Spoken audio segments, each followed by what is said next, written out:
Good morning, Ndi Abia. I bring greetings to you, today being Wednesday, the first day of October 2025, as we mark the 65th independence anniversary. I've titled my speech this morning of Dedication and Freedom. It is with great joy and sense of pride that I address you this morning. Grateful for the privilege of witnessing the 65th anniversary of our nation's independence from colonial authorities.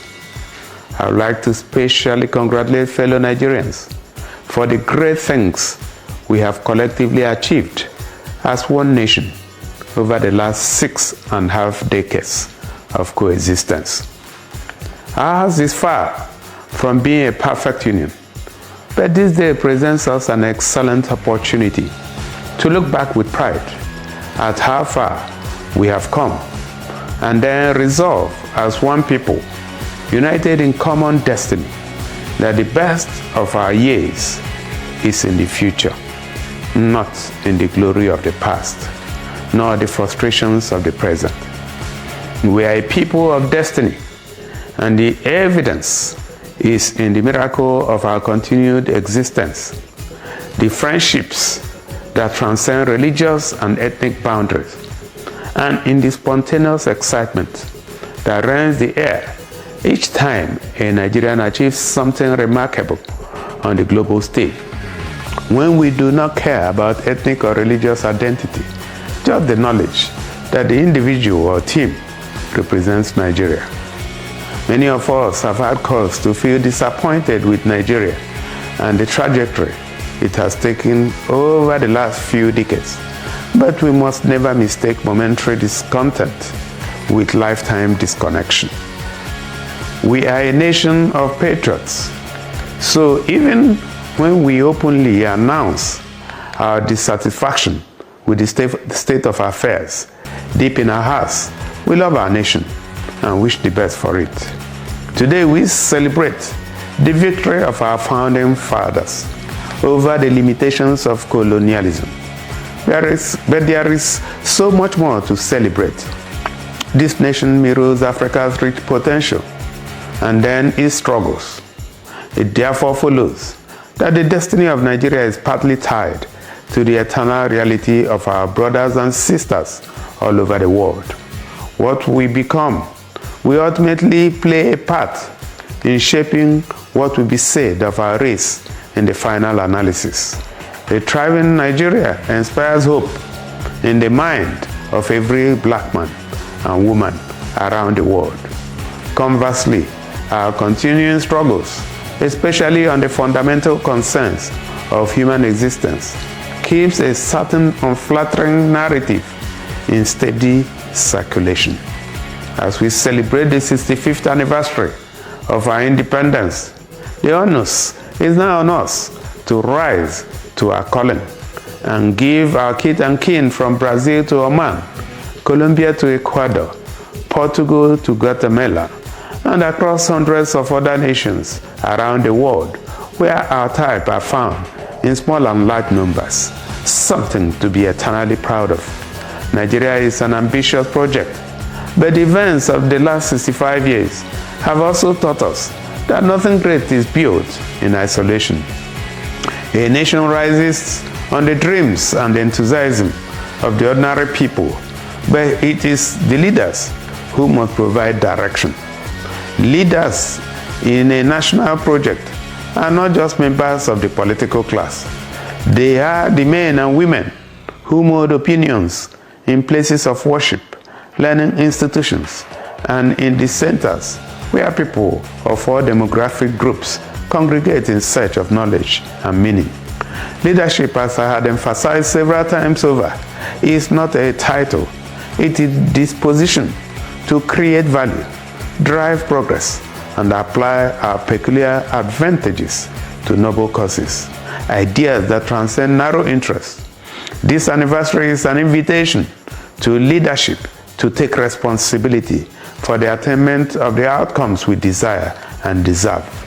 One thing history has repeatedly taught us is that no one is too small to lead the chorus for change. The building blocks for the new Nigeria of our dreams will be provided by all of us in the way we interpret our roles in the family, in the larger society, and in our interactions with institutions.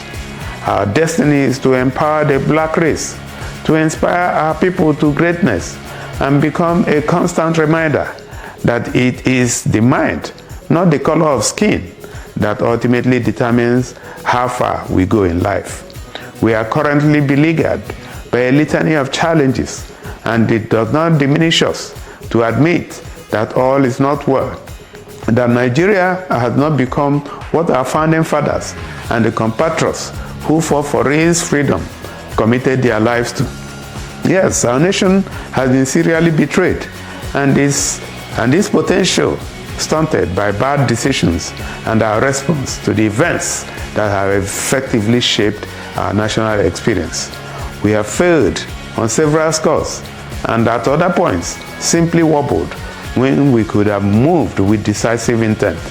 Mistakes have been made, but the good thing is that yet another beautiful opportunity has been offered us to start afresh, to rise to the noble ideals of the independence movement and cast aside the inhibitions that have perennially kept us out of the table of greatness.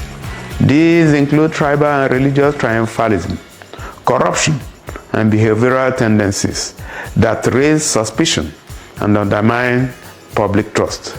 We are invited to forego the culture of finger-pointing and collectively come to terms with the truth that we all have a country to build.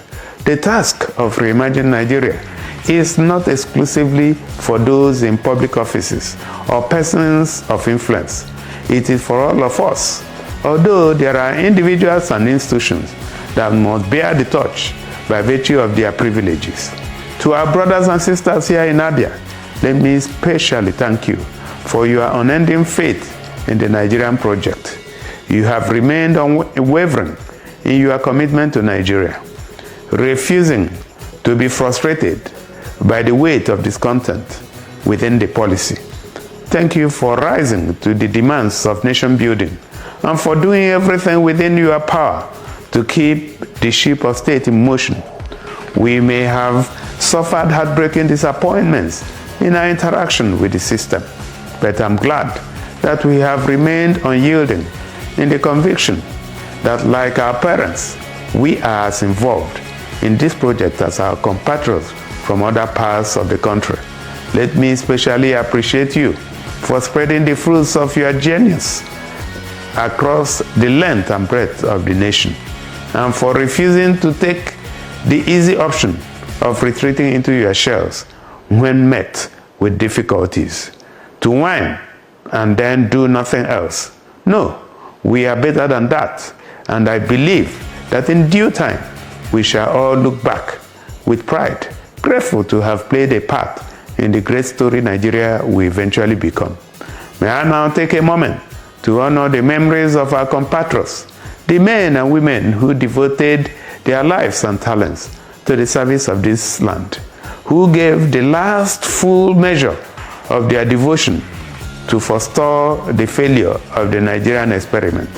Our gratitude to the soldiers, policemen, and other security agents fighting the scourge of terror and criminality in different parts of the country must never be diminished by the recalcitrance of the challenge we are dealing with. We are also encouraged to keep in our memories the ordinary men and women whose lives and dreams were cut short by unfortunate events and the circumstances that have dogged our path in the last 65 years.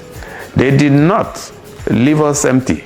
Their courage and strength must now become fountains of inspiration for all of us as we launch out on a new trajectory, dedicated fully to the values and ideals that sold our parents to the vision of a nation that runs on the oils of hope and kept on track by the shield of fairness and patriotism.